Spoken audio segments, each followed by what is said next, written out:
Well, thank you very much, everybody. It's really an honor. Speaker Johnson, Vice President Vance, First Lady of the United States.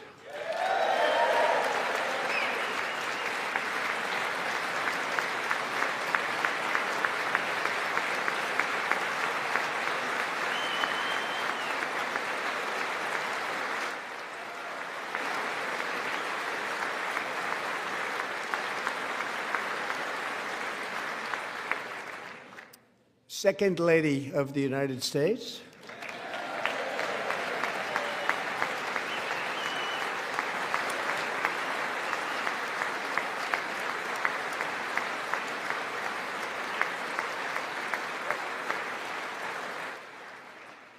Members of Congress and my fellow Americans, our nation is back, bigger, better, richer, and stronger than ever before.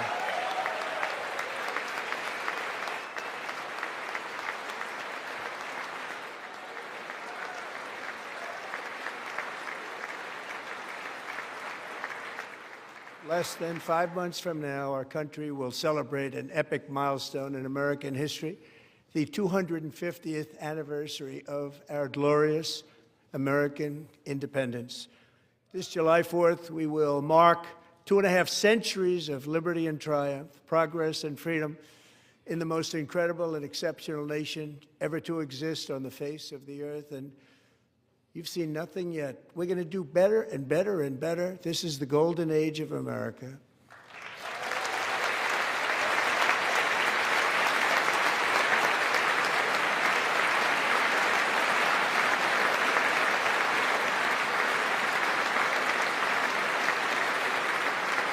When I last spoke in this chamber 12 months ago, I had just inherited a nation in crisis with a stagnant economy, inflation at record levels, a wide-open border, horrendous recruitment for military and police, rampant crime at home, and wars and chaos all over the world.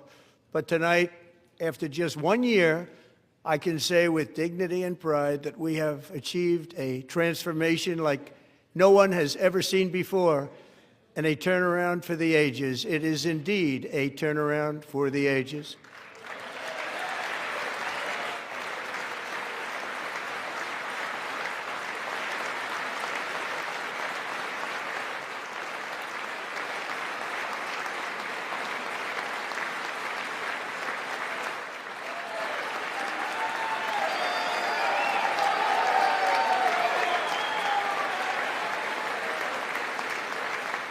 And we will never go back to where we were just a very short time ago. We're not going back. Today, our border is secure.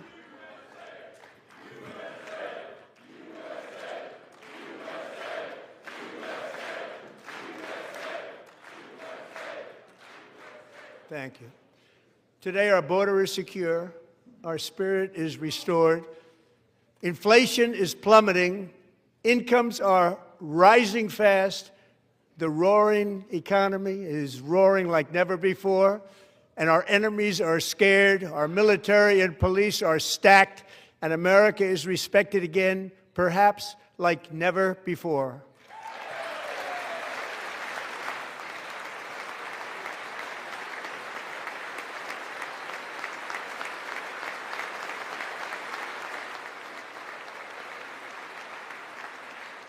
After 4 years in which millions and millions of illegal aliens poured across our borders, totally unvetted and unchecked, we now have the strongest and most secure border in American history by far.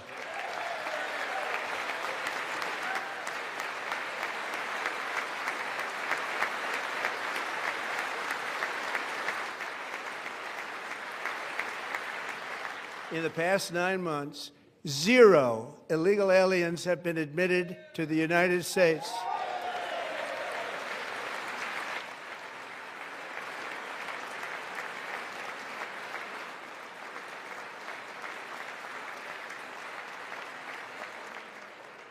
But we will always allow people to come in legally, people that will love our country and will work hard to maintain our country.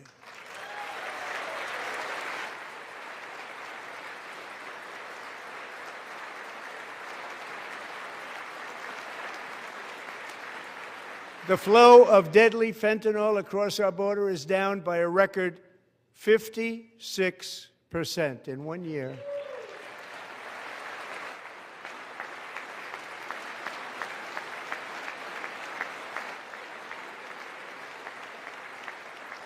And last year, the murder rate saw its single largest decline in recorded history. This is the biggest decline, think of it, in recorded history, the lowest number in over 125 years, year 1900. In fact, substantially before my wonderful father, I had a wonderful father, Fred, before he was born, substantially before he was born. That's a long time ago. He wouldn't like me to say that, but that's a long time ago.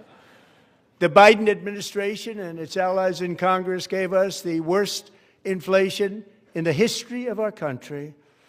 But in 12 months, my administration has driven core inflation down to the lowest level in more than 5 years. And in the last 3 months of 2025, it was down to 1.7%.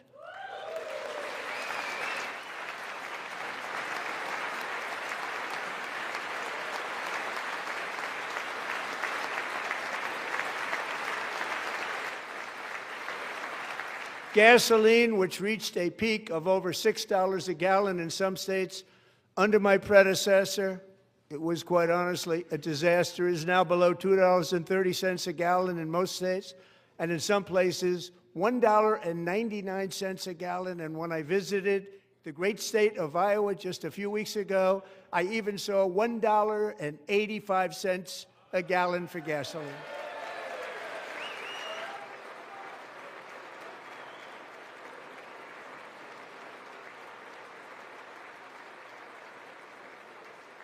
Mortgage rates are the lowest in 4 years and falling fast, and the annual cost of a typical new mortgage is down almost $5,000 just since I took office. 1 year.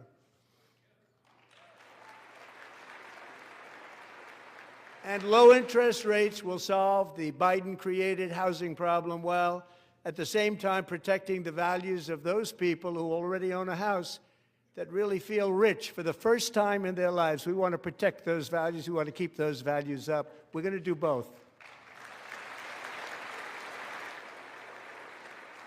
And we are going to keep it that way. The stock market has set 53 all-time record highs since the election. Think of that, 1 year. Boosting pensions, 401ks, and retirement accounts for the millions and millions of Americans. They're all gaining. Everybody's up, way up. In 4 long years, the last administration got less than $1 trillion in new investment in the United States. And when I say less, substantially less. In 12 months, I secured commitments for more than $18 trillion pouring in from all over the globe.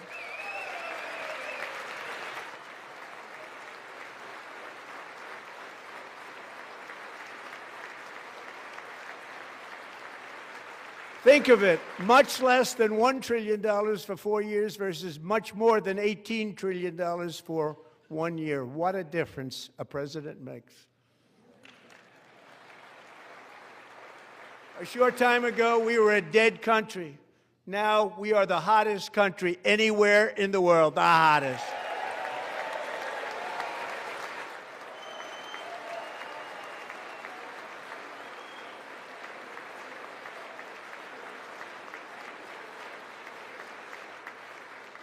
As thousands of new businesses are forming in factories, plants, and laboratories are being built, we have added 70,000 new construction jobs in just a very short period of time. It's getting bigger and bigger and stronger. Nobody can believe what they're watching. American oil production is up by more than 600,000 barrels a day, and we just received from our new friend and partner, Venezuela, more than 80 million barrels of oil.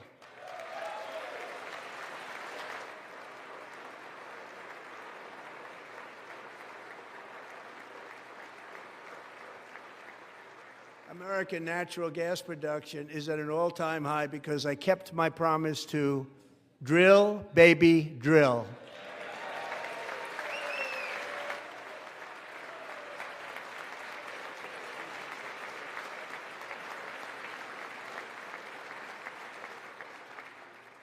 More Americans are working today than at any time in the history of our country. Think about that. Any time in the history of our country, more working today.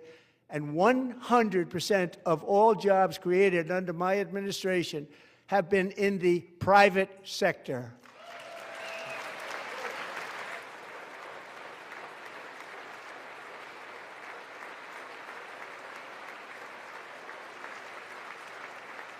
We ended DEI in America.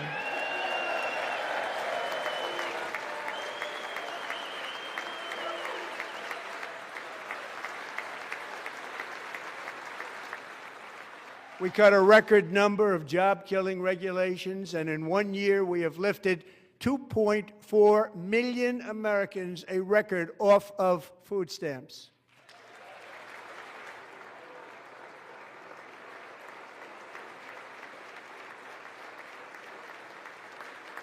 And for all of these reasons, I say tonight, members of Congress, the state of our union is strong.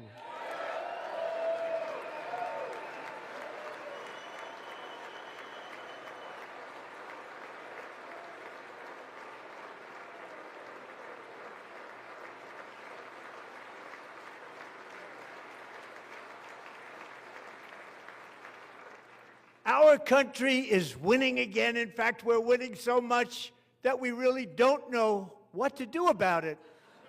People are asking me, please, please, please, Mr. President, we're winning too much. We can't take it anymore. We're not used to winning in our country. Until you came along, we're just always losing, but now we're winning too much. And I say, no, no, no, you're going to win again. You're going to win big. You're going to win bigger than ever. And to prove that point, here with us tonight is a group of winners who just made the entire nation proud. The men's gold medal Olympic hockey team. Come on in.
Go ahead. They do.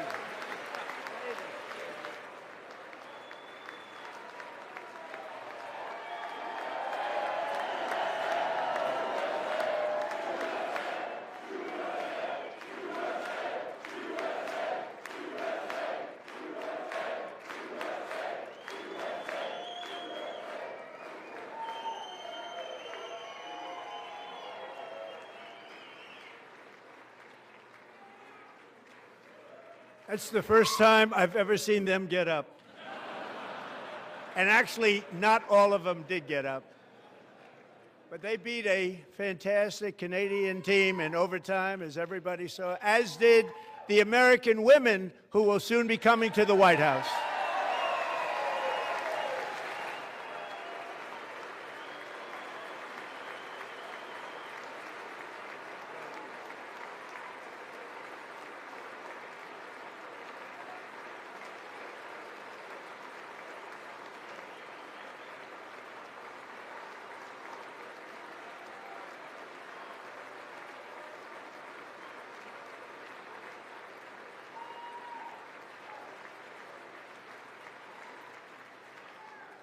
They were in the Oval Office before, and I just want to say a second very big congratulations to Team USA. But I have to say that, and I told them this, and we took a vote of the team. I said, anybody votes no, I'm not doing it. So they stood there, and they weren't about to say no, because I've never seen a goaltender play as well as goalie Connor Hellebuyck.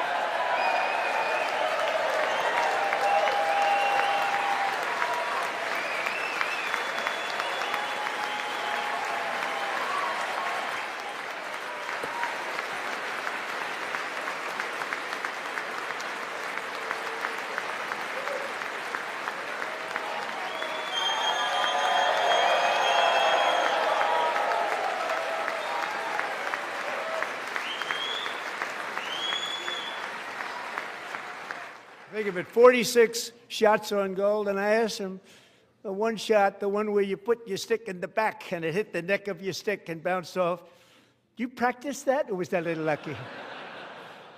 He refused to answer that question.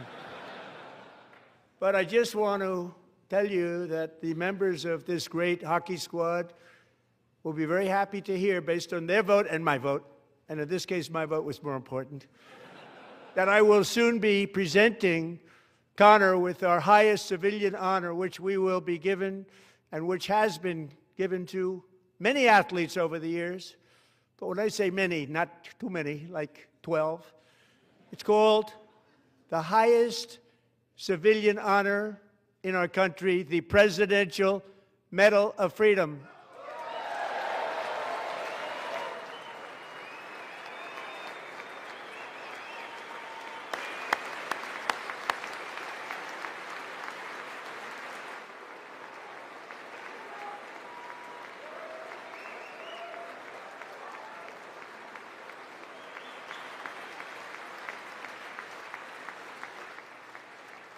Great athletes have gotten that, very great, the best, and I thought he deserved it. And I did take a vote, every single one of them. I said, I'm not giving it if anybody goes no, and every single one of them rapidly put up their hand. So I want to thank you all. What a special job you did. What special champions you are. Thank you very much.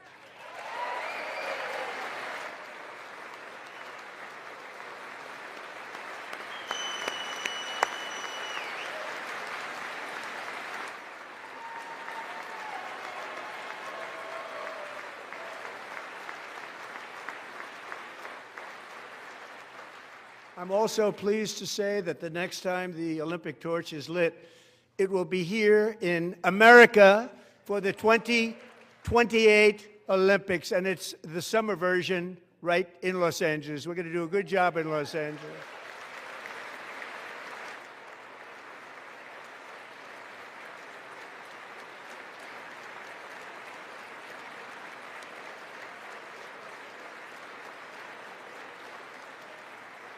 And Los Angeles is going to be safe, just like Washington, D.C. is now one of the safest cities in the country.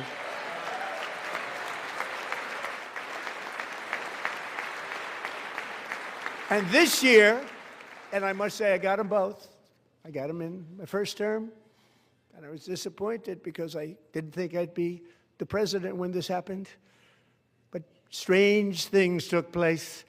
And now I've got them because I got the Olympics and I got the 2026 FIFA World Cup, and I wanted to claim the 250th, but I didn't get away with that one. I couldn't claim that one for myself.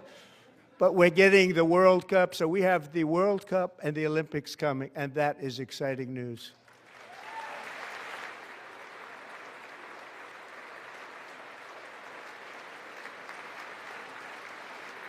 So this will be a year to celebrate our country and the heroes who have kept it free. Men like Buddy Taggart. At age 17, Buddy volunteered to defend America in World War II, serving in the Pacific under the great General Douglas MacArthur. He fought bravely in the famous Battle of Manila, worked so hard. He was badly wounded and almost killed by enemy machine guns in Luzon. And 81 years ago this month, he liberated the largest internment camp in the Philippines, one of the largest anywhere in the world. But he earned many honors, including a Purple Heart and a Bronze Star, came home, started a family, and tonight he is in the gallery looking forward to July 4th, 2026, his 100th birthday.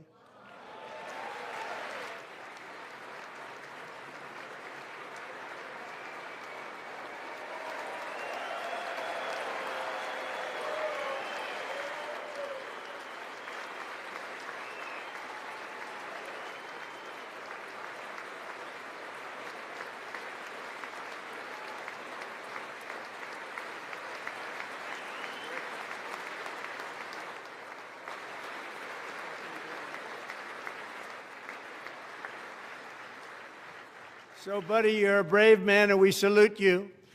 Even in times of challenge, setback, and immense heartache, the spirit of 1776 has always shone through very brightly. It was July 4th of last year when floodwaters tore through a girls' summer camp in Central Texas, one of the worst things I've ever seen. I was there, rising 26 feet in the matter of minutes, tragically claiming many, many lives. You all remember that one. As the waters threatened to sweep her away, 11-year-old Millie Kate McClymont closed her eyes and prayed to God. She thought she was going to die. Those prayers were answered when Coast Guard rescue swimmer Scott Ruskin descended from a helicopter above. Nobody knew where he came from. It was Scott's first ever rescue mission, a young guy, but very brave, very, very top, always top in his class, and he lifted not just Millie Kate, but 164 others to safety.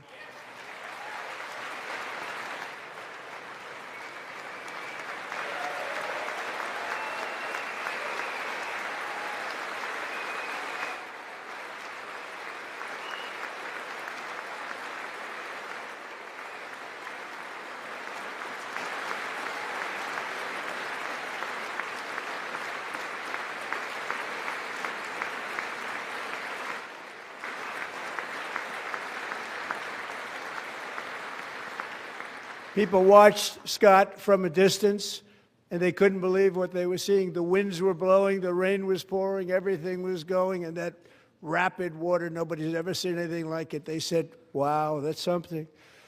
Tonight, Scott and Millie Kate are here together, reunited for the very first time. Thank you, Scott, Millie Kate.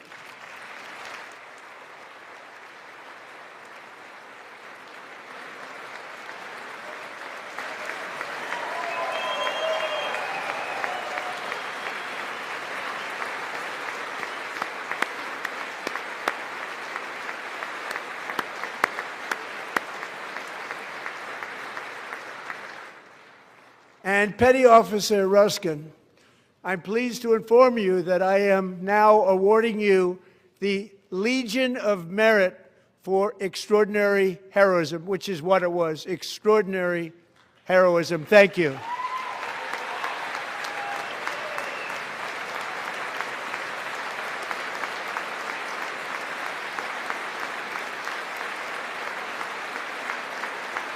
And I'd like to have the military aide to please come down and take care of the service. Military aide, thank you very much. Take care of that very important service. Thank you very much. From 1776 to today, every generation of Americans has stepped forward to defend life, liberty, and the pursuit of happiness. And they're really doing it for the next generation. But now it's our turn. Together we're building a nation where every child has the chance to reach higher and go further, where government answers to the people, not the powerful, and where the interests of hardworking American citizens are always our first and ultimate concern. That is the debt we owe to the heroes who came before us, and that is the promise we must keep to America for our 250th year. Last year, I urged this Congress to begin the mission by passing the largest tax cuts in American history, and our Republican majorities delivered so beautifully. Thank you, Republicans.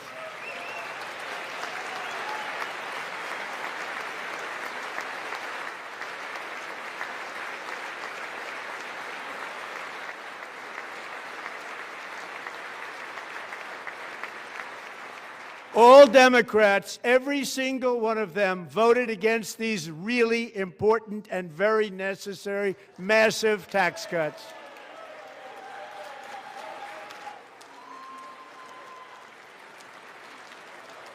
They wanted large-scale tax increases to hurt the people instead. But we held strong, and with the great, big, beautiful bill, we gave you no tax on tips, no tax on overtime, and no tax on Social Security for our great seniors.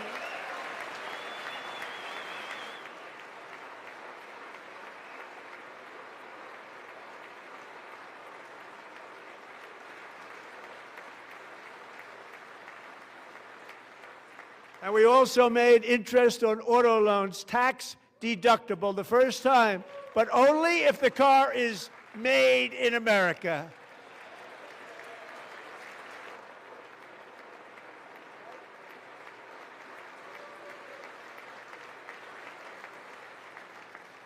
Recently in Pennsylvania, I met Megan Hemhauser, a devoted mom who's homeschools her children, beautiful, 2 children, during the day while waiting tables at night as her husband works overtime operating very heavy equipment. Megan is here this evening, and she's happy to tell you that she is so much richer because with no tax on tips, no tax on overtime, and our expanded child tax credit done again by Republicans, Megan and her husband will take home more than $5,000 extra just for the year, cutting her tax bill in more than half.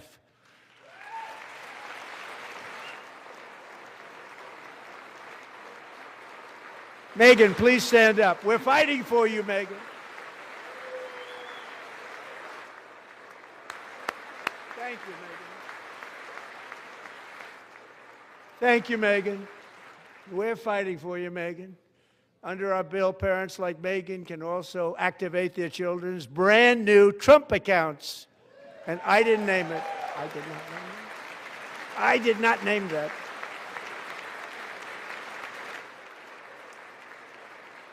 Nobody believes me, but I did not name it. It was named by a very tall man sitting right there in the 3rd row.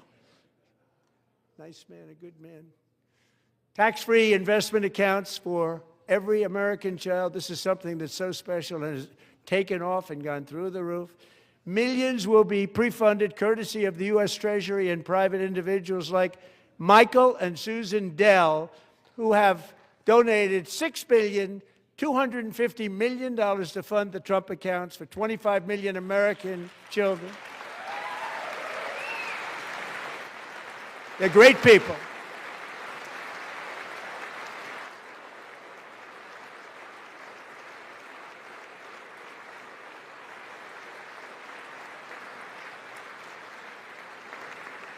You know, I asked Michael Dell, how do you make all that money? He said, well, I just sat on my dorm in school, and I made computers, and I'd sell them to people.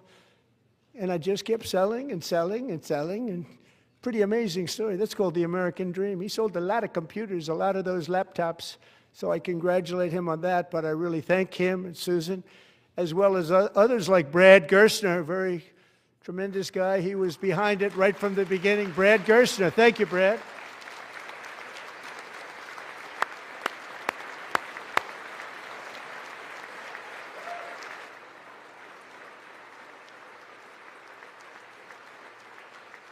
So with modest additional contributions, these young people's accounts could grow to over $100,000 or more by the time they turn 18. Think of it, how much money is that for somebody that started with nothing? Over 100,000, could be much more than that. To make this investment in our children's future, go to trumpaccounts.gov, trumpaccounts.gov. And a lot of people are doing it. It's setting every record in the book.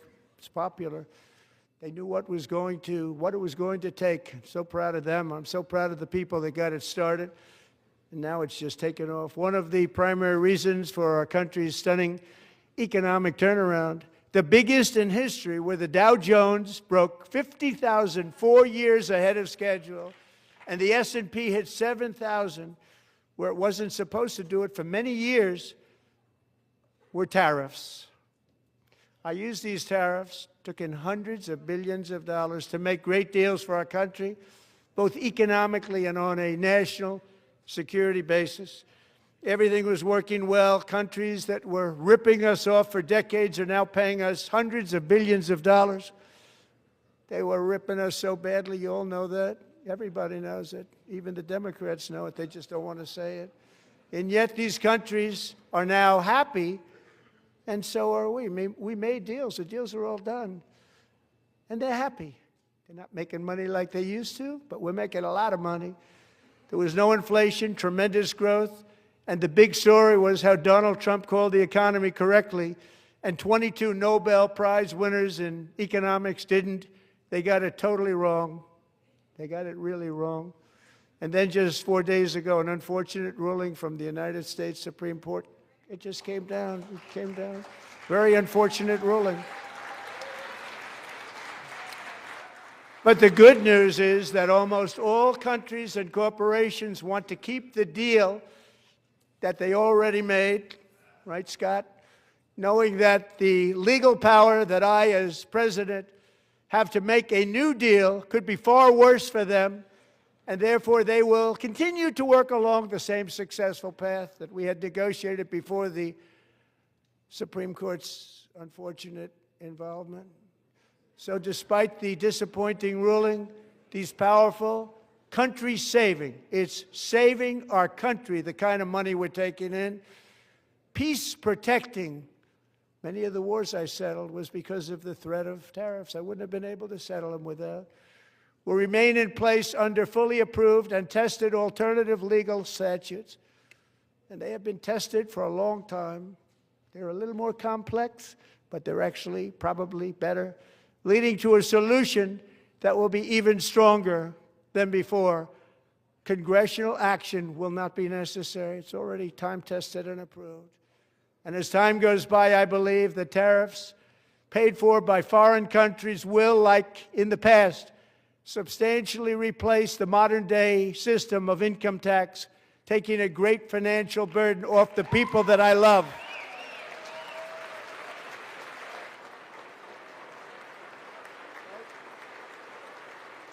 Right?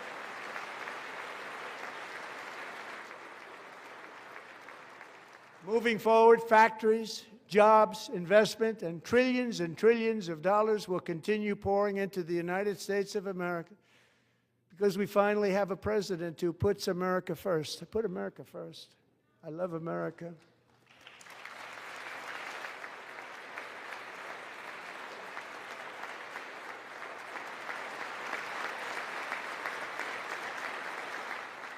For decades before I came along, we had the exact opposite. From trade to healthcare, from energy to immigration, everything was stolen and rigged in order to drain the wealth out of the productive, hardworking people who make our country great, who make our country run. Under Biden and his corrupt partners in Congress and beyond, it reached a breaking point with the Green New Scam, open borders for everyone. They poured in by the millions and millions from prisons, from mental institutions. They were murderers, 11,888 murders. They came into our country. You allowed that to happen.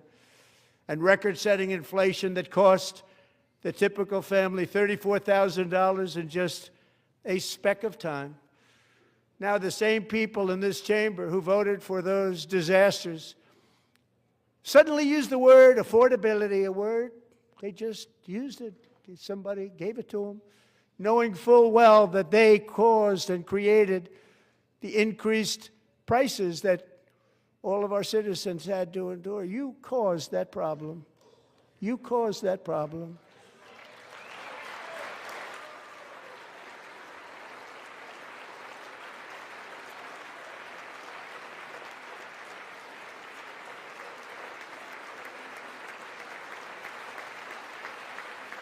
They knew their statements were a lie. They knew it. They knew their statements were a dirty, rotten lie. Their policies created the high prices. Our policies are rapidly ending them. We are doing really well. Those prices are plummeting downward.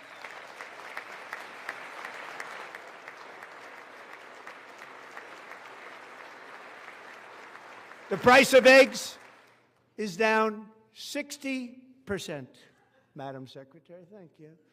The cost of chicken, butter, fruit, hotels, automobiles, rent is lower today than when I took office by a lot. And even beef, which was very high, is starting to come down significantly. Just hold on a little while. We're getting it down. And soon you will see numbers that few people would think were possible to achieve just a short time ago. Nobody can believe when they see the kind of numbers, and especially energy, when they see energy going down to numbers like that, they cannot believe it. It's like another big tax cut. I'm also confronting one of the biggest ripoffs of our times, the crushing cost of health care caused by you.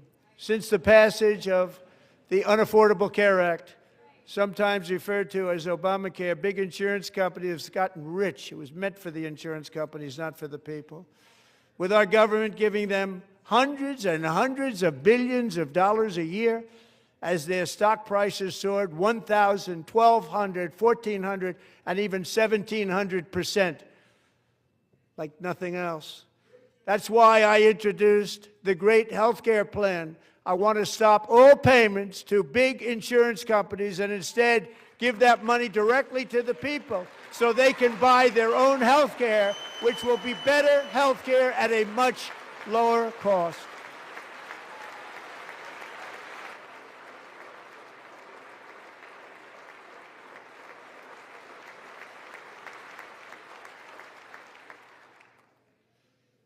In addition, my plan requires maximum price transparency. That's a big deal.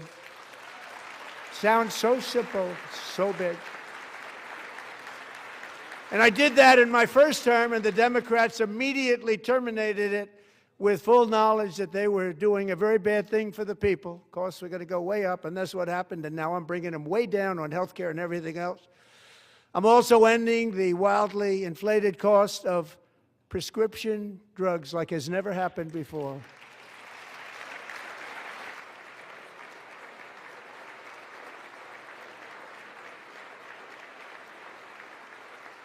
Other presidents tried to do it, but they never could. They tried.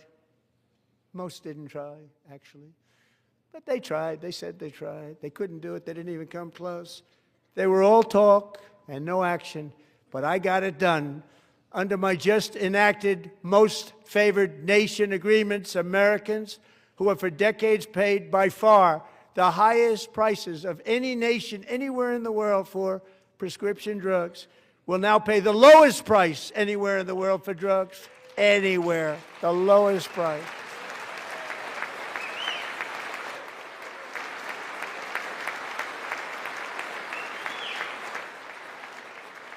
So in my first year of the second term, should be my third term, but strange things happen. I took prescription drugs, a very big part of health care, from the highest price in the entire world to the lowest. That's a big achievement. The result is price differences of 300, 400, 500, 600% and more, all available right now at a new website called TrumpRx.gov. And I didn't name that one either, by the way.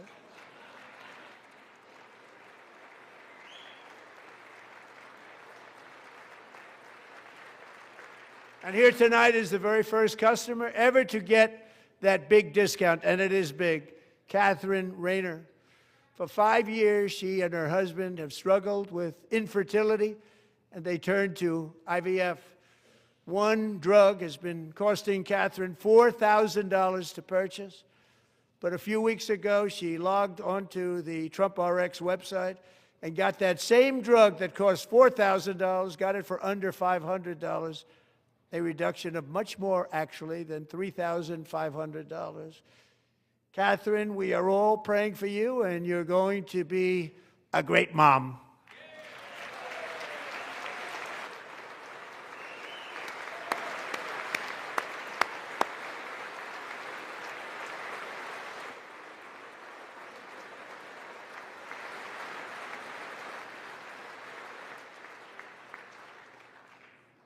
So now I'm calling on Congress to codify my most favored nation program into law. Now, the one thing, I'm not sure it matters because it's going to be very hard for somebody that comes along after me to say, let's raise drug prices by 700 or 800%.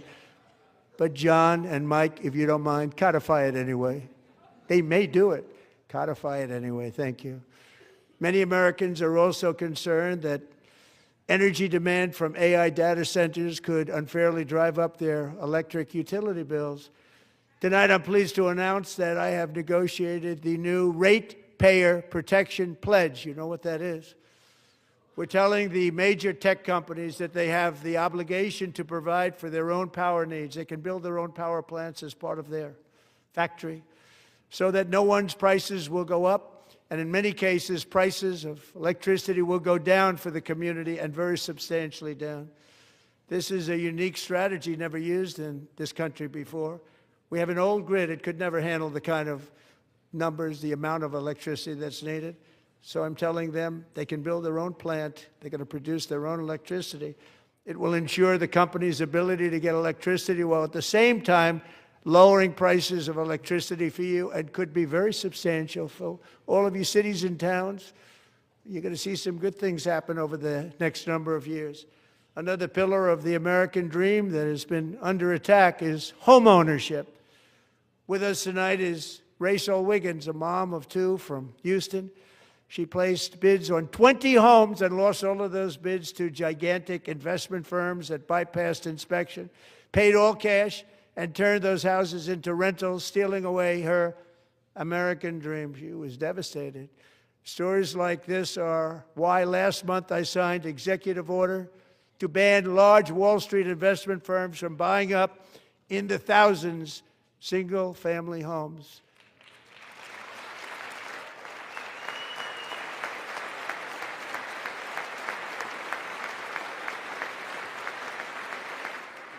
And now I'm asking Congress to make that ban permanent, because homes for people, really, that's what we want. We want homes for people, not for corporations. Corporations are doing just fine. Rachel, thank you very much. Good luck with your home. You'll get one soon.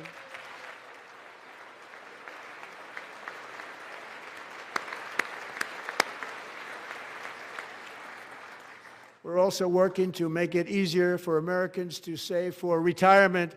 And under this administration, we will always protect Social Security and Medicare. They are not protecting it for our seniors. We will always protect Social Security, Medicare, Medicaid.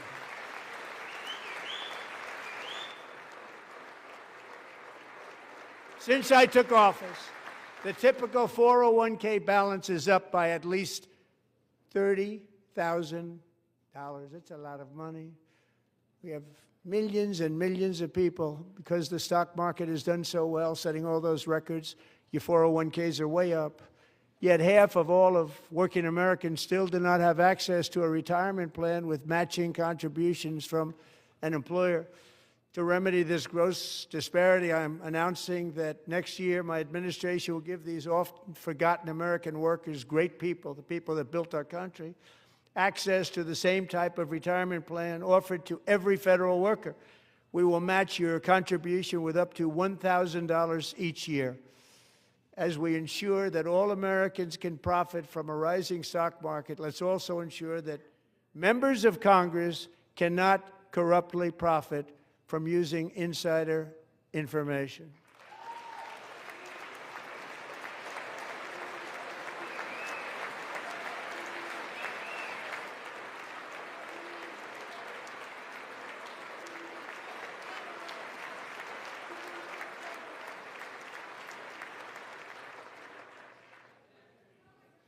They stood up for that. I can't believe it.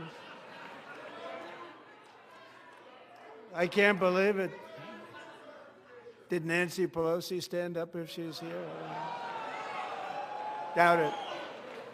Pass the Stop Insider Trading Act without delay.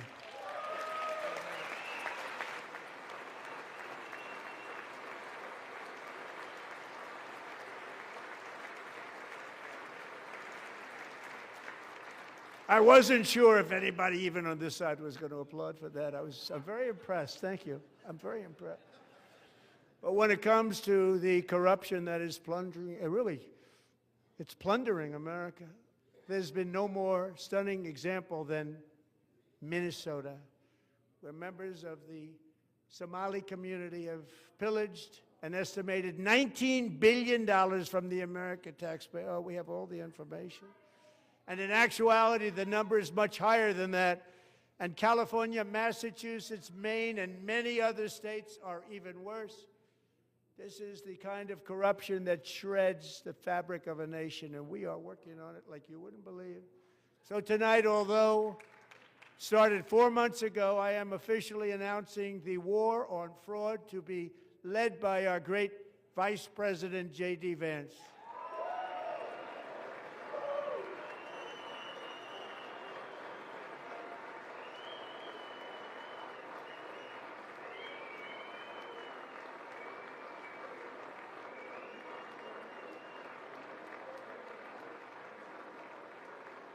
He'll get it done.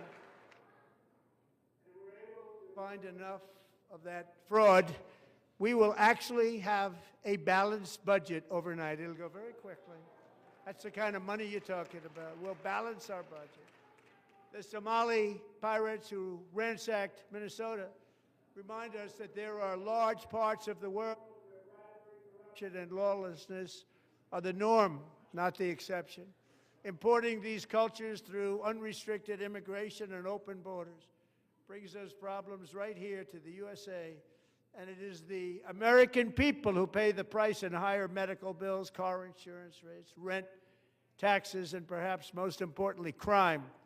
We will take care of this problem. We're going to take care of this problem. We are not playing games. Delilah.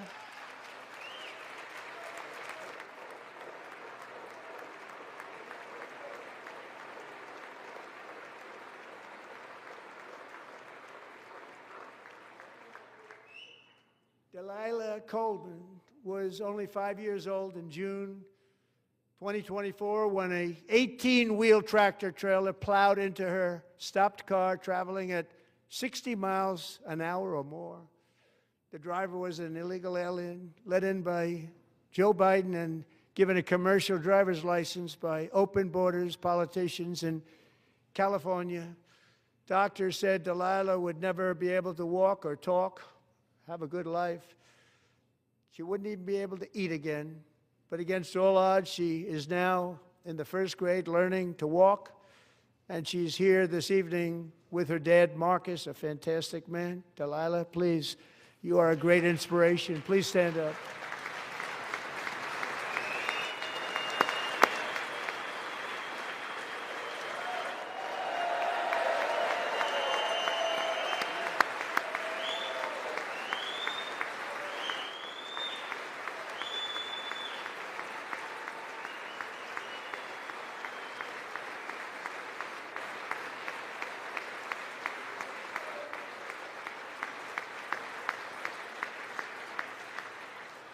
Thank you, Delilah. Many, if not most, illegal aliens do not speak English and cannot read even the most basic road signs as to direction, speed, danger, or location.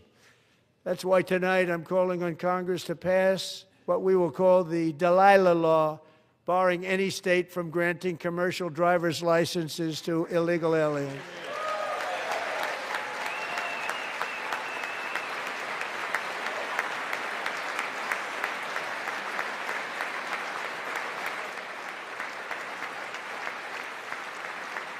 And yesterday, as you probably saw at the White House, I hosted a ceremony with Americans who lost their treasured loved ones to the scourge of illegal immigration. People came into our country, how we allowed this to happen with our open borders. These are the angel moms and families that for decades our government betrayed and our media totally ignored. It was terrible. Hard to believe, actually. In 2023, a 16-year-old high school cheerleader named Elizabeth Medina was supposed to perform in her town's Christmas parade, but she never arrived. Her mother, Jacqueline, went home to look for her, and she found her lying dead in a bathtub, bleeding profusely after being stabbed 25 times. Elizabeth's killer was a previously arrested illegal alien who had broken in and brutally extinguished the brightest light in her family's life, violently and viciously. Her heartbroken mother is in the gallery to remind everyone in this chamber exactly why we are deporting illegal alien criminals to our country at record numbers, and we're getting them the hell out of here fast. We don't want them.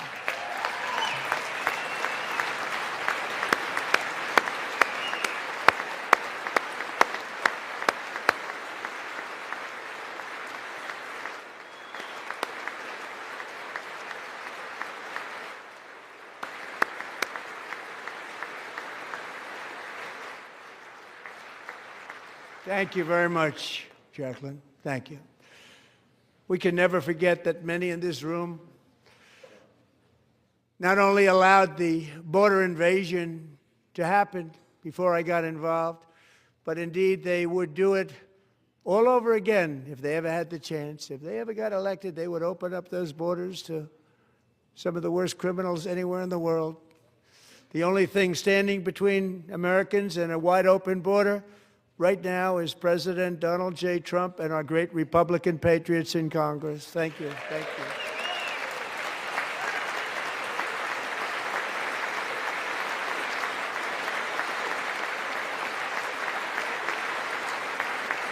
As we speak, Democrats in this chamber have cut off all funding for the Department of Homeland Security. It's all cut off. It's all cut off. They have instituted another Democrat shutdown, the first one costing us 2 points on GDP.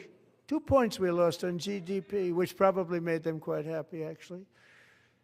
Now they have closed the agency responsible for protecting Americans from terrorists and murderers. Tonight I'm demanding the full and immediate restoration of all funding for the border security, homeland security of the United States, and also for helping people clean up their snow. We have no money because of the Democrats, and it would be nice.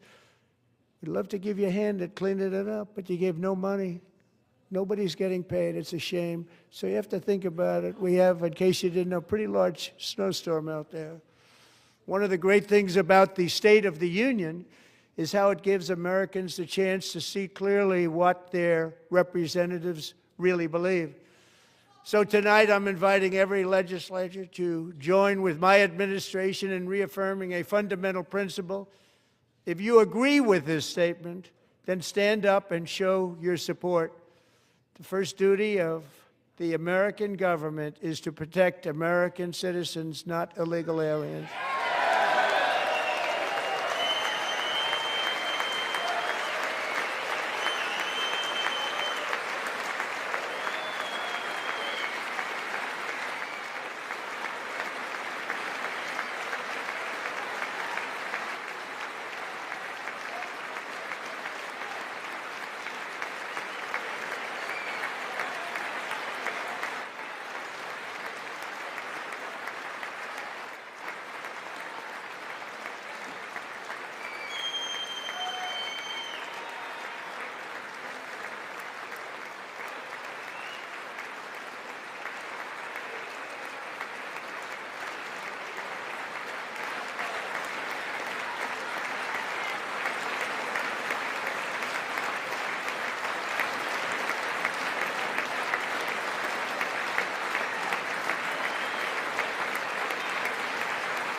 Isn't that a shame? You should be ashamed of yourself not standing up.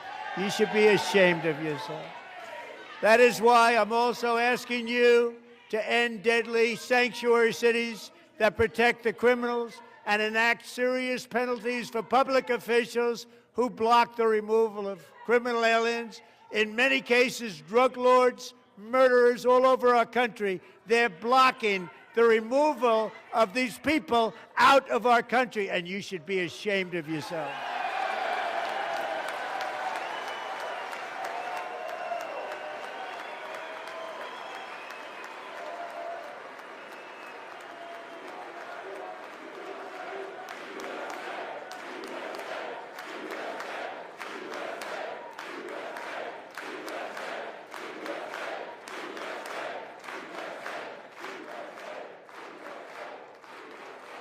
And perhaps most importantly, I'm asking you to approve the Save America Act.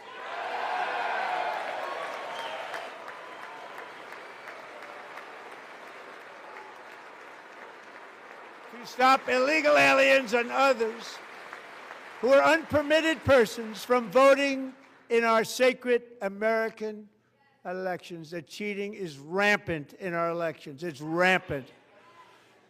It's very simple. All voters must show voter ID.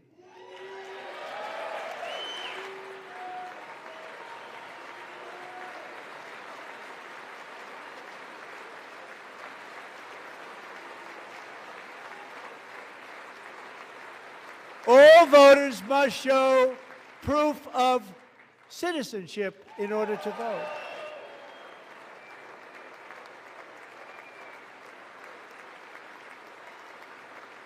And no more crooked mail-in ballots except for illness, disability, military, or travel. None. And this should be an easy one. And by the way, it's polling at 89%, including Democrats, 89%.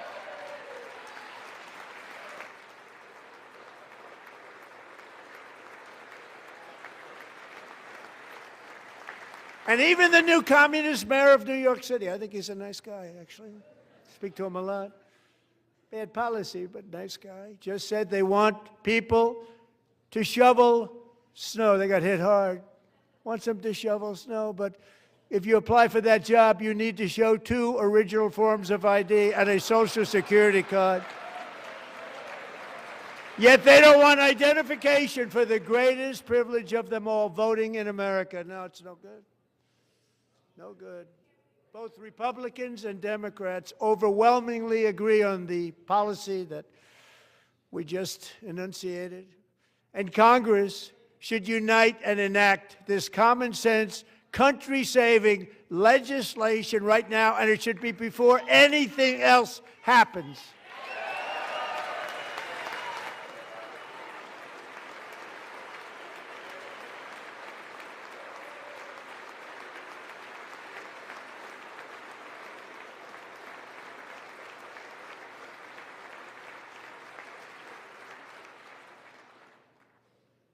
And the reason they don't want to do it, why would anybody not want voter ID? One reason, because they want to cheat. There's only one reason. They make up all excuses. They say it's racist. They come up with things you almost say, what imagination they have. They want to cheat. They have cheated. And their policy is so bad that the only way they can get elected is to cheat. And we're going to stop it. We have to stop it, John.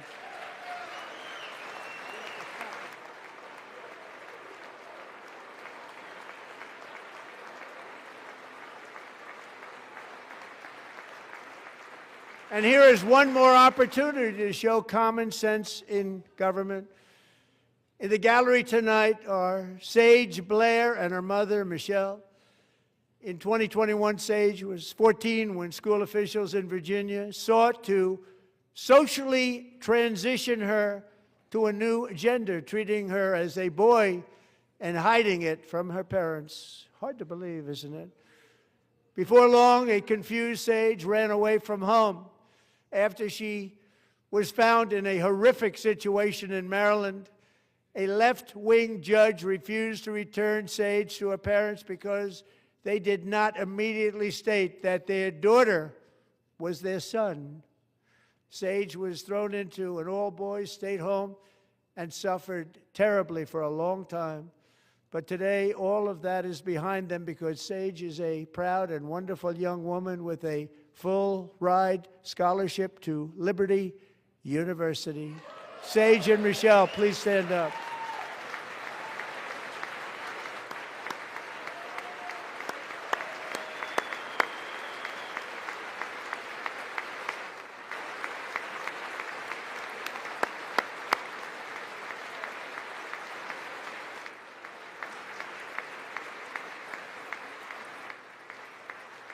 And thank you for your great bravery. And who can believe that we're even speaking about things like this? 15 years ago, if somebody was up here and said that, they'd say, what's wrong with him? But now we have to say it because it's going on all over numerous states without even telling the parents.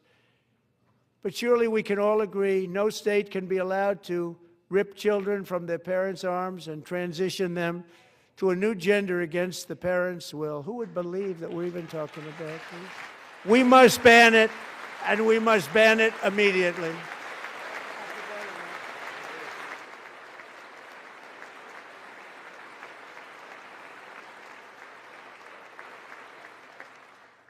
Look, nobody stands up. These people are crazy, I'm telling you.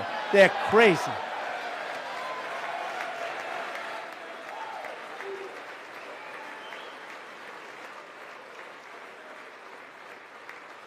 Amazing. Incredible. Boy, oh boy. We're lucky we have a country. With people like this, Democrats are destroying our country, but we've stopped it just in the nick of time, didn't we? Huh?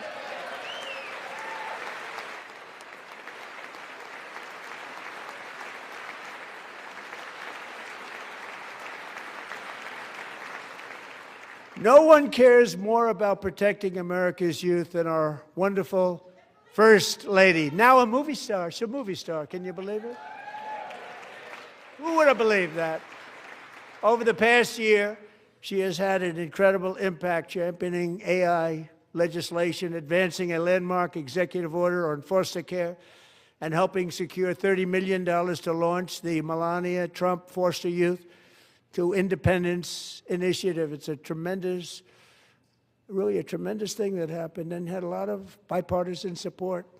She gets much better bipartisan support than I do. I get none. She gets a lot.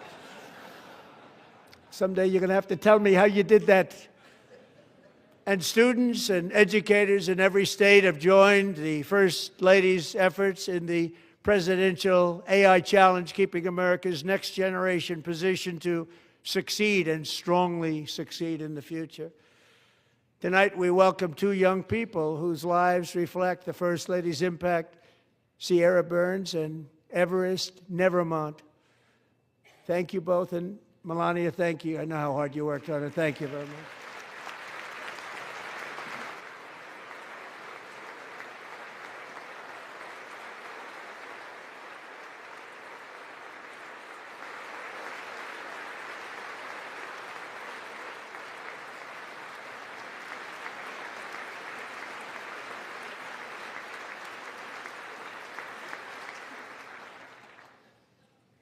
I'm very proud to say that during my time in office, both the first 4 years and in particular this last year, there has been a tremendous renewal in religion, faith, Christianity, and belief in God. Tremendous renewal.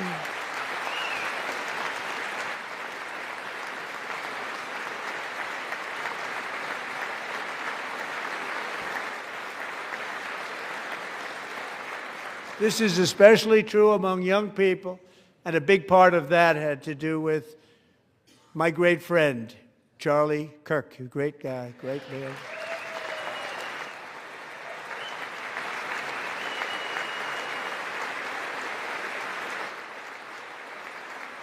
So last year, Charlie was violently murdered by an assassin and martyred, really martyred for his beliefs. His wonderful wife, Erica, is with us tonight. Erica, please stand.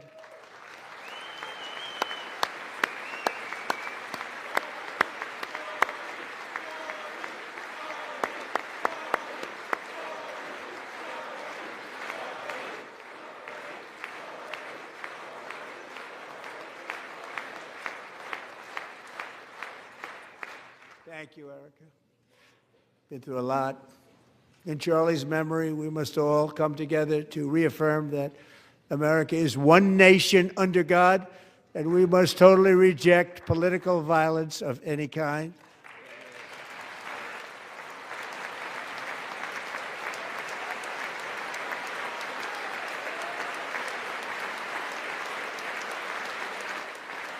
We love religion, and we love bringing it back, and it's coming back at levels that nobody actually thought possible. It's really a beautiful thing to see. Above all, unleashing America's promise requires keeping our communities safe. We have made incredible strides, yet dangerous repeat offenders continue to be released by pro-crime Democrat politicians again and again. We are honored to be joined tonight by a woman who's been through hell, Anya Zarutska.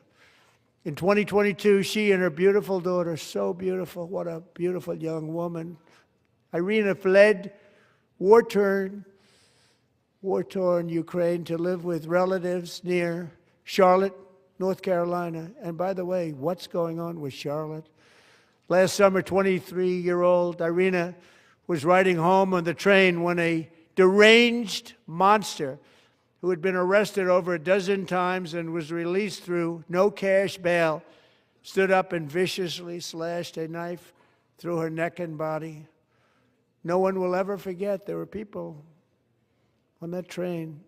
No one will ever forget the expression of terror on Irina's face as she looked up at her attacker in the last seconds of her life. She died instantly.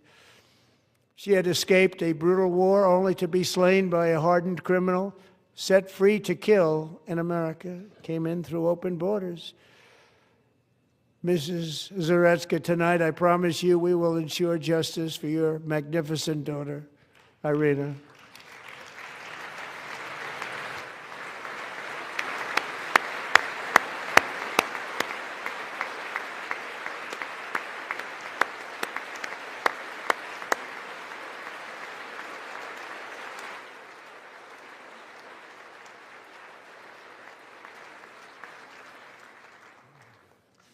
How do you not stand? How do you not stand? I'm asking this Congress to pass tough legislation to ensure that violent and dangerous repeat offenders are put behind bars, and importantly, that they stay there.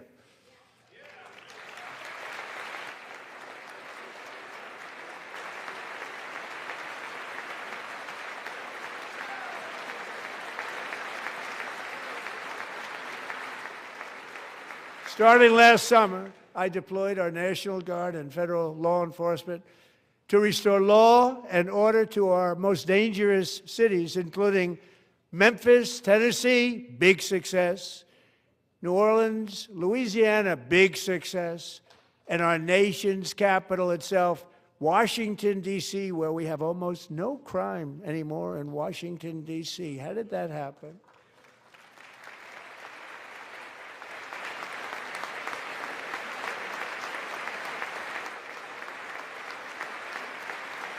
In fact, crime in Washington is now at the lowest level ever recorded, and murders in D.C. this January were down close to 100% from a year ago.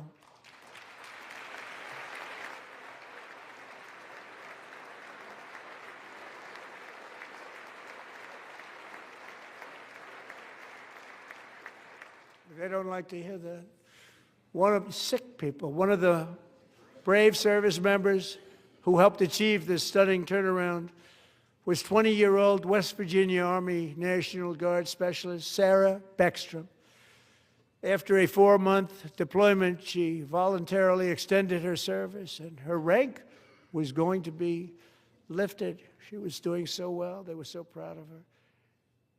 But the very next day, she was on patrol near the White House when she was ambushed and shot in the head by a terrorist monster from Afghanistan. Shouldn't have been in our country. And all because she wore the uniform of our nation, she was shot. He traveled here because he didn't like people wearing our uniform. He was sick and deranged, shouldn't have been in our country. Sarah Beckstrom died in order to defend our capital, and we are honored to be joined by her wonderful parents, Gary and Eva Lee. Your daughter was a true American patriot, and she will be greatly missed. She was a great person. I saw reports on her. They've never seen anything like it.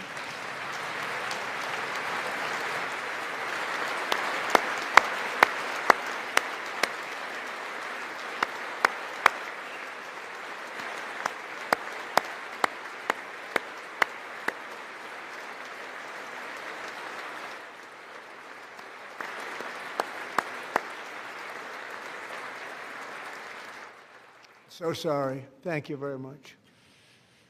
She's a great young lady. I saw reports that were like Perfect. She was perfect. Serving alongside Sarah that day was Staff Sergeant Andrew Wolf. The terrorist shot Andrew in the head, and no one thought he could possibly make it. The two of them, Sarah and Andrew, both shot violently in the head. Neither was expected to make it. They weren't even given a chance, except his wonderful mother, named Melody, who I spoke to the same night. And she was so positive. The doctors thought that Andrew was gone.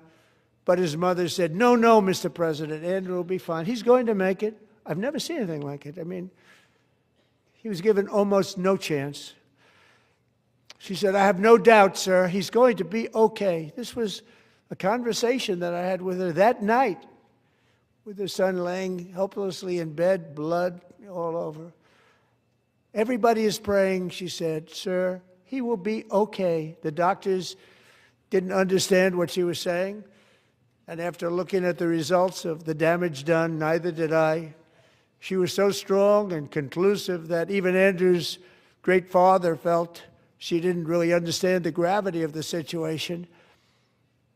But she turned out to be right. Right, Melody? She turned out to be right.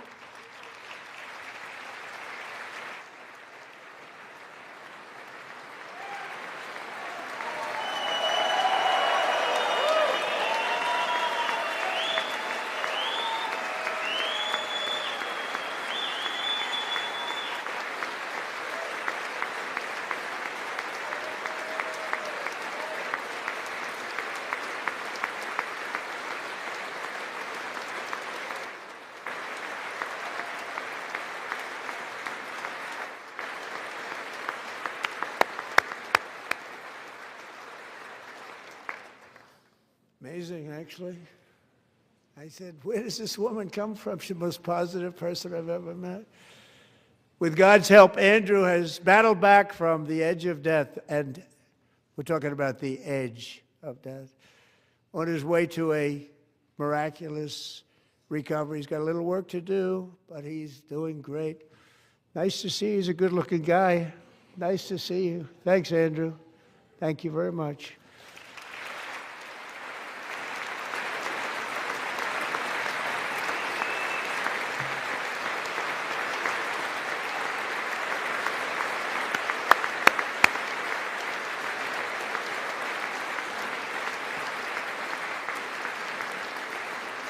So, Andrew, while you're up, now I'm going to ask a highly respected General James Seward to present Staff Sergeant Andrew Wolf and the great family of Sarah Beckstrom with the award created by our late, great President George Washington himself. It's called the Purple Heart.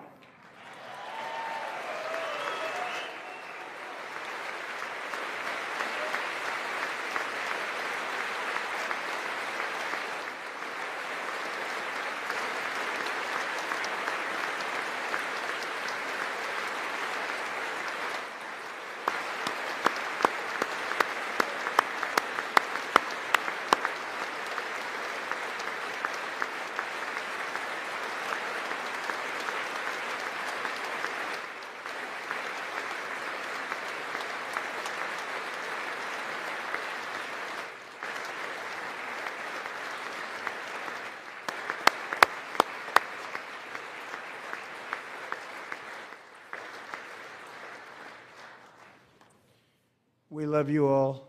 Love you. We're proudly restoring safety for Americans at home, and we are also restoring security for Americans abroad. Our country has never been stronger. In my first 10 months, I ended 8 wars, including Cambodia. Isn't it funny? Sick people.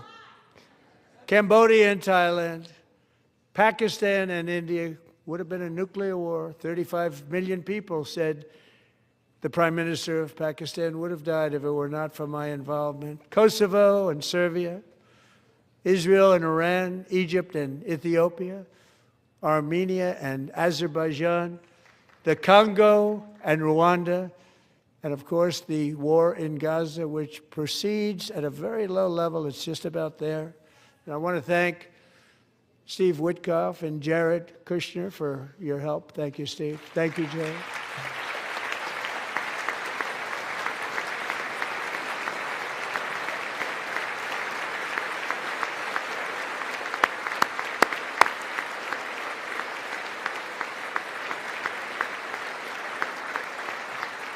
And I also want to thank the man they report to, Secretary of State Marco Rubio. Thank you, Marco.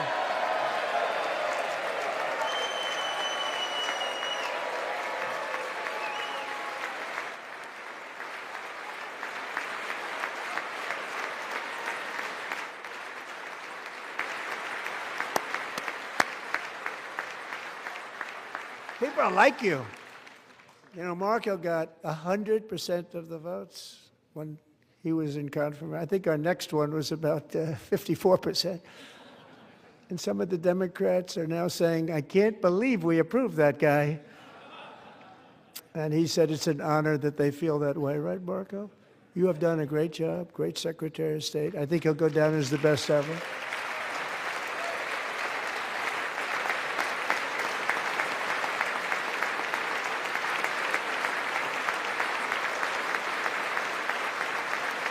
Under the ceasefire I negotiated, every single hostage, both living and dead, has been returned home. Can you believe that?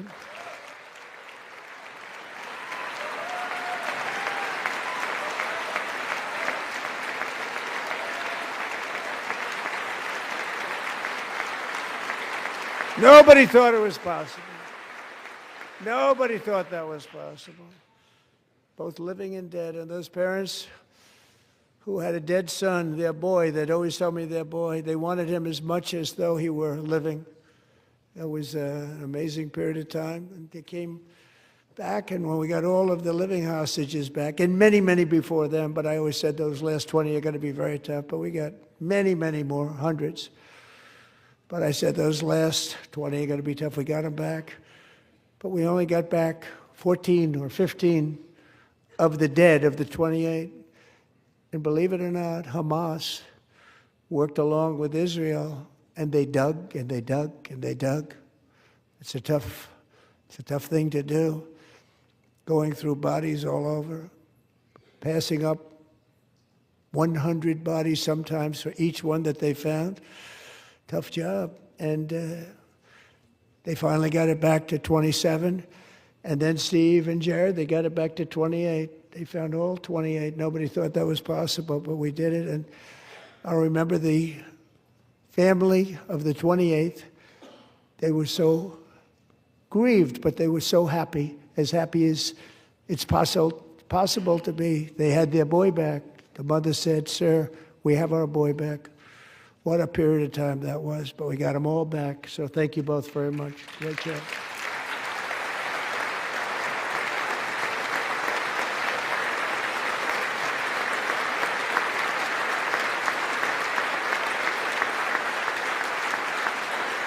And we're working very hard to end the ninth war, the killing and slaughter between Russia and Ukraine, where 25,000 soldiers are dying each and every month. Think of that, 25,000 soldiers are dying a month.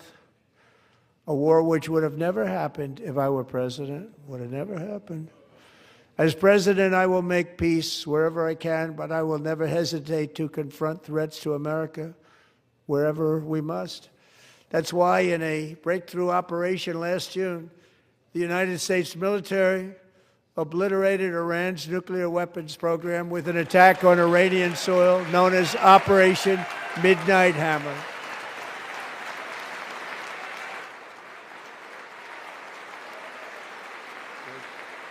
Good.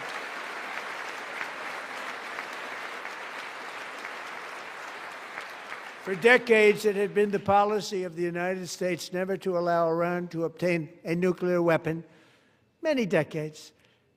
Since they seized control of that proud nation 47 years ago, the regime and its murderous proxies have spread nothing but terrorism and death and hate. They've killed and maimed thousands of American service members and hundreds of thousands and even millions of people. with what's called roadside bombs. They were the kings of the roadside bomb. And we took out Soleimani. I did that during my first term. Had a huge impact. He was the father of the roadside bomb.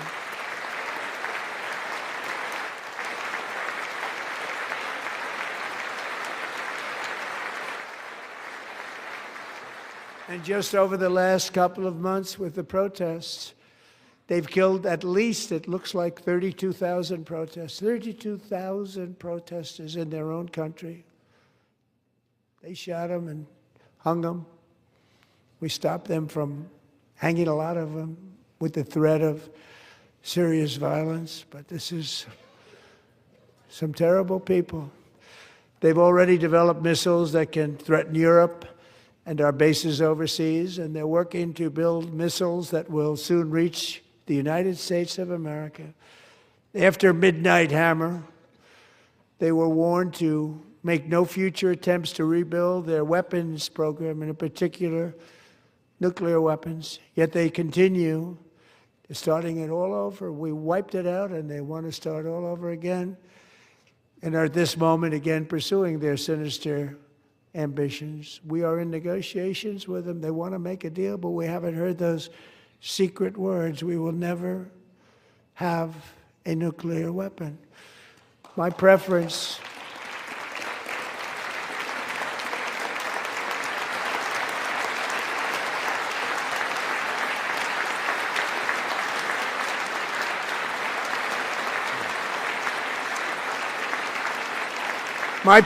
is to solve this problem through diplomacy. But one thing is certain, I will never allow the world's #1 sponsor of terror, which they are by far, to have a nuclear weapon. Can't let that happen.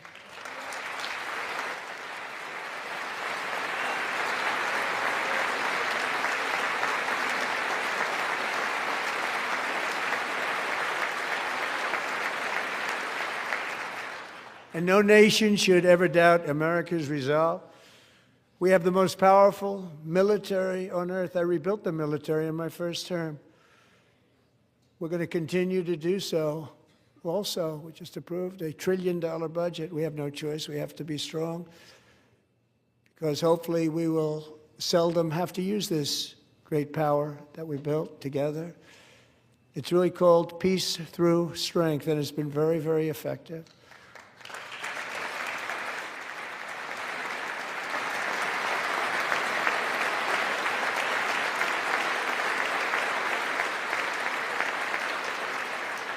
So thanks to Republicans in Congress who are investing that record number of dollars, have no choice, in the United States Armed Forces.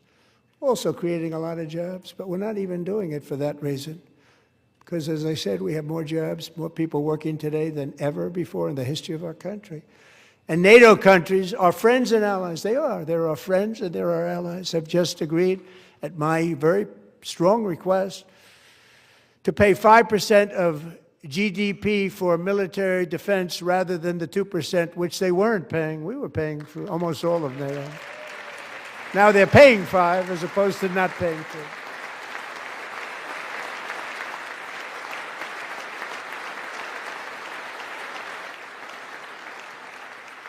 And getting that 5% was something which everyone said would never be done, could not happen. We got it really easily with one meeting. And big difference between 2% that's not paid. We were paying the freight of many of them. Very few were paid up. Now 5%, then they're paid. And everything we send over to Ukraine is sent through NATO, and they pay us in full. They pay us totally in full. Every branch of our armed forces is setting records for recruitment. This is so exciting. And every service member recently.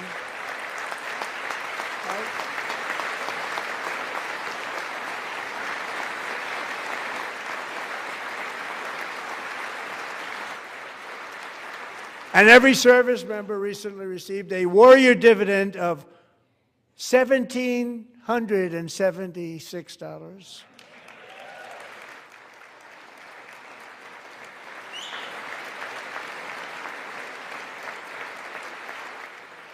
You know, they put it on my desk. We got the money from tariffs and other things, a lot of money we have. We have much more money than people understand. Have to rebuild that program a little bit, but it won't take long. But we got the money, and it was $1,775, and they wanted my approval. And I said, what's the number? $1,775. I said, wait a minute. For one more dollar, we can have $1,776. It's going to I said, we're going to figure that. I never asked anybody if we could afford it. One more dollar, I said $1,776. And I said, that's good. And I'll tell you what, our military, that was 4 months ago, our military, I never see a person in the military that doesn't thank me for it, so we're honored to do it. They deserve it. And we call it 1776. It was great. And we love our military. We love our law enforcement. We love our firemen. You know, the firemen don't get mentioned enough. We love our firemen. We're also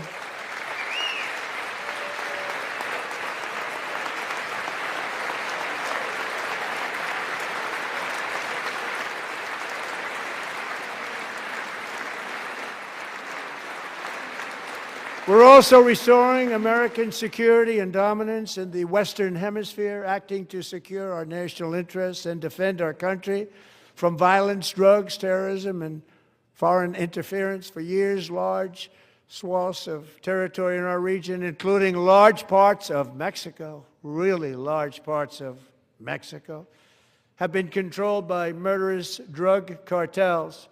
That's why I designated these cartels as foreign terrorist organizations, and I declared illicit fentanyl as a weapon of mass destruction.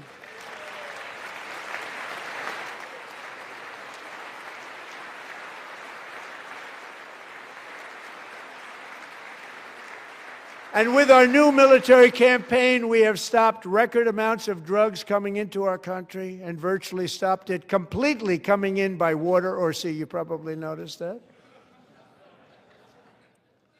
We very seriously damaged their fishing industry also. Nobody wants to go fishing anymore. We've also taken down one of the most sinister cartel kingpins of all. You saw that yesterday. In January,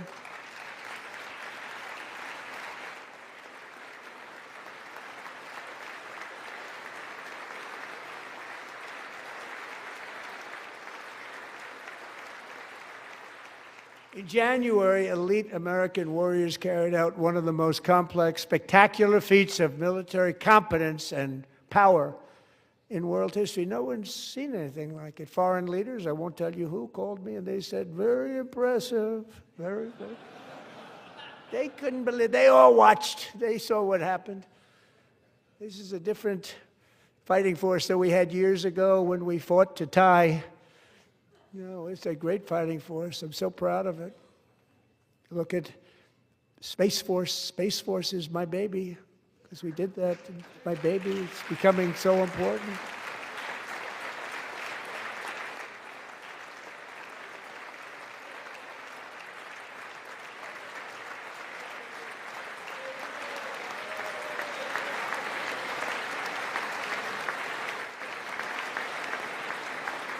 And America's armed forces overwhelmed all defenses and utterly defeated an enemy, good fighters, to end the reign of outlaw dictator Nicolas Maduro and bring him to face American justice.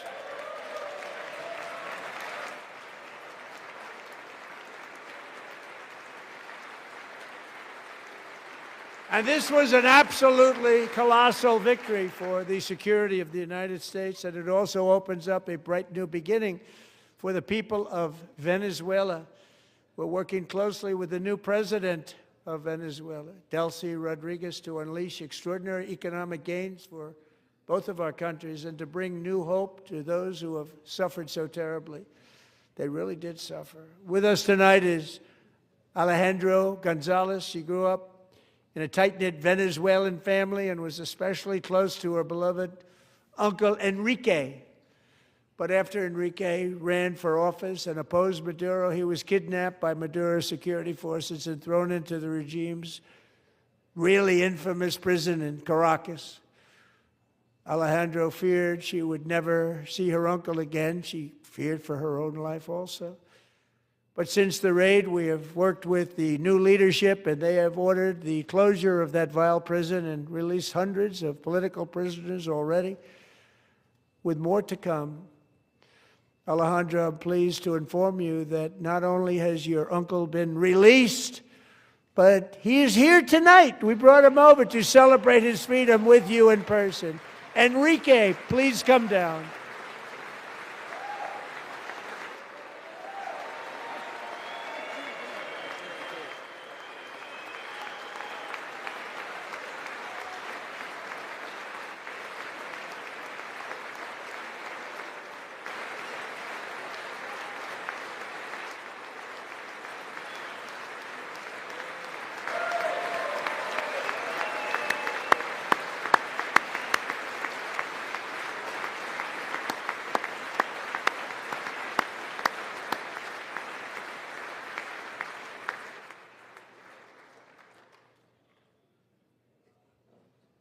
Thank you, Enrique. Have a good time.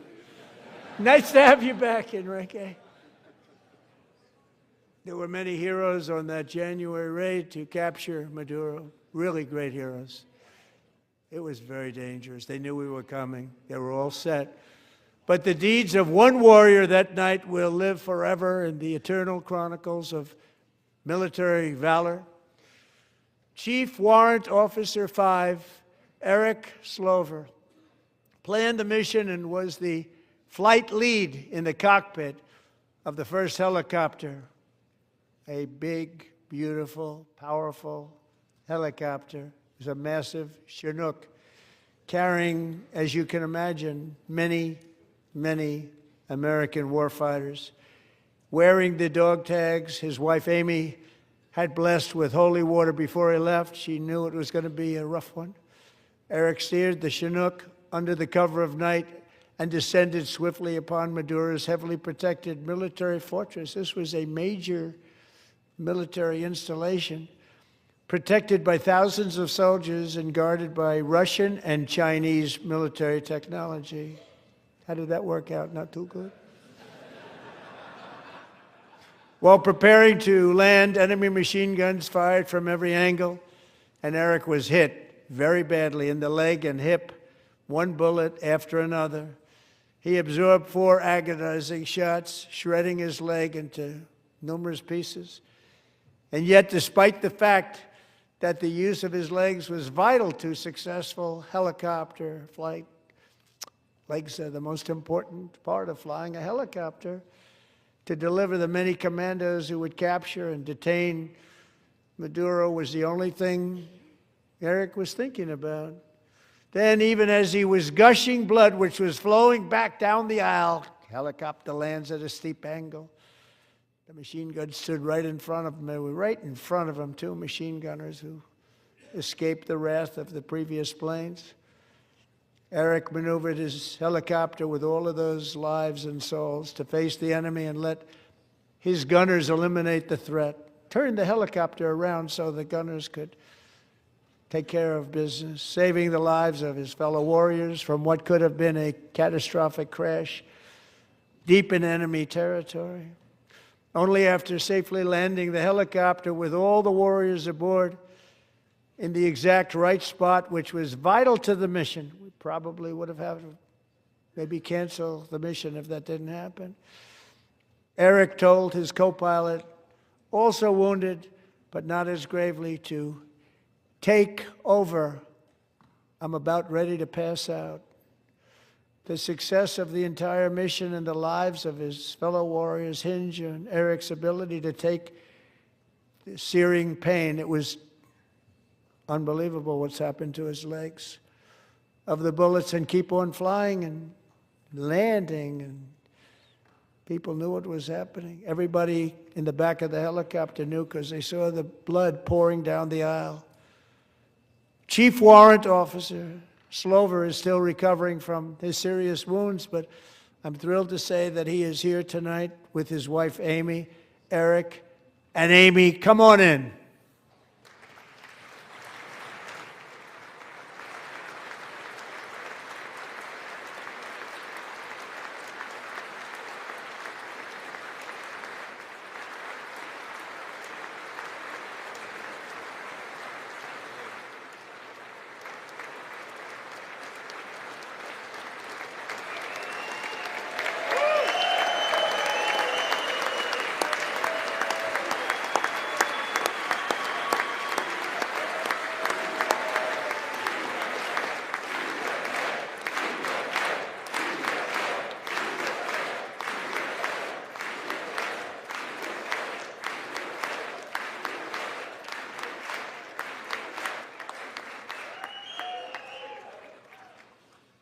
So we have a surprise for Eric and Amy.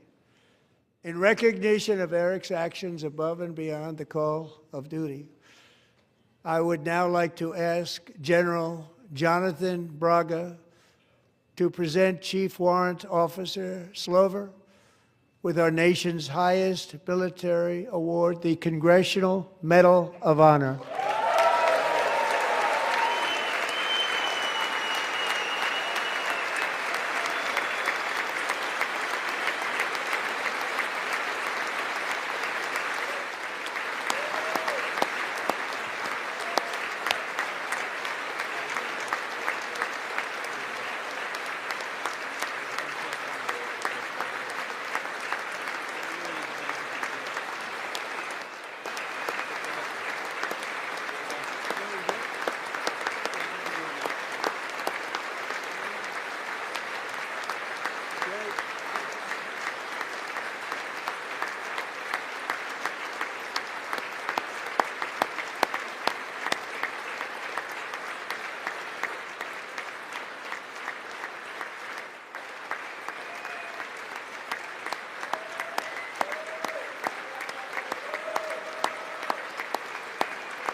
Well, thank you very much, Eric and Amy. Great to get to know you. I met with them and with a lot of their fellow warriors at Fort Bragg recently. You notice the name Fort Bragg, we have it back, we brought it back. We won the First World War with it, the Second World War with it, and then they decided to change the name. So we changed it back. Everybody wanted to change back too. And 10 of Eric's fellow warriors from that incredible night of victory will also be receiving medals at a private ceremony that will soon be held at the White House, and Eric will be there. Thank you.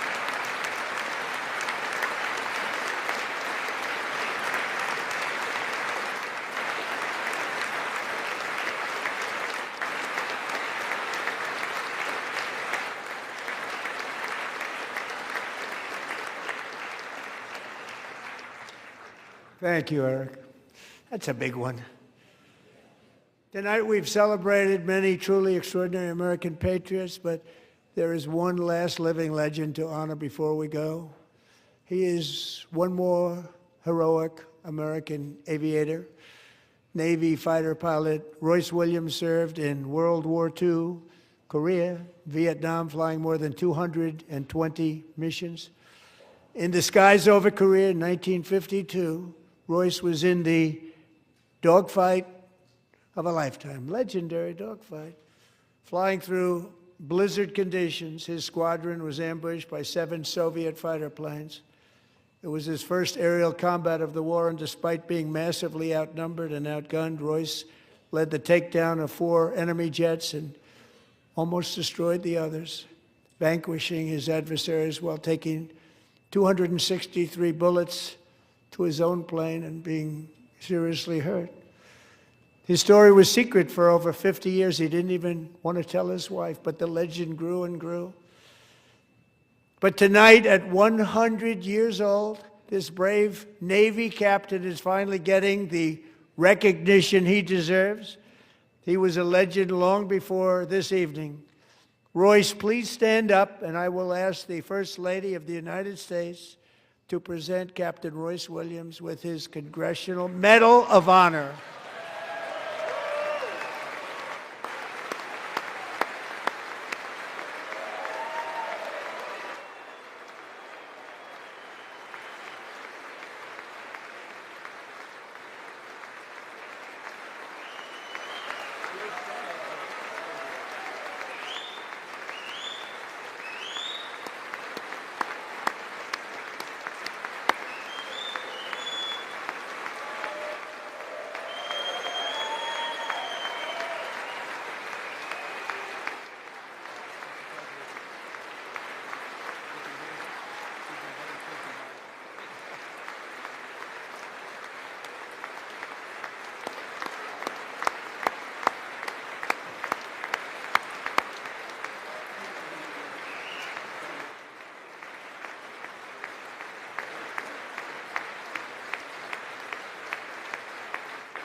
Thank you, Royce, and thank you, Eric.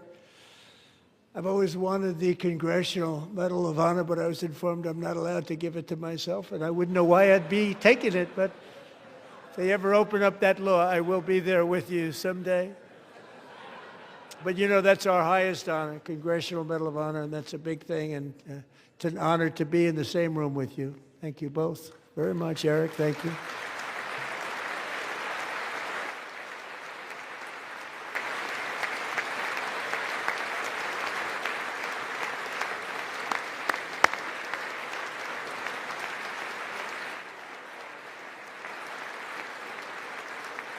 Thank you.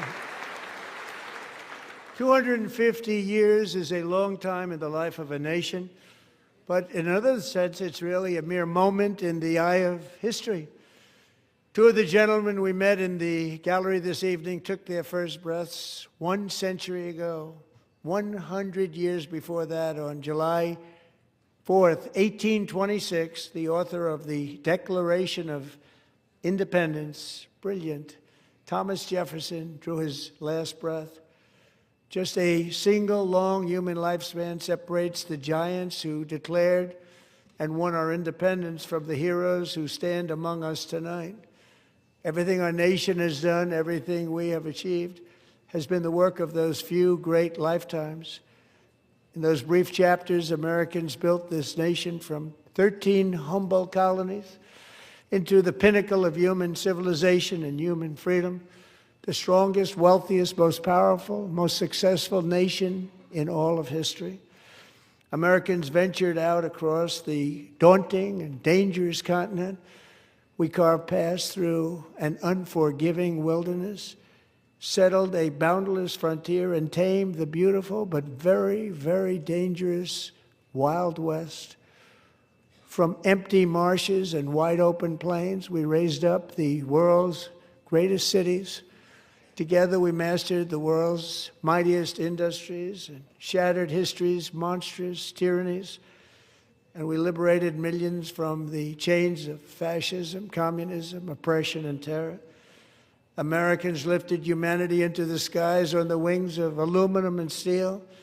And then we launched mankind into the stars on rockets powered by sheer American will and unyielding American pride.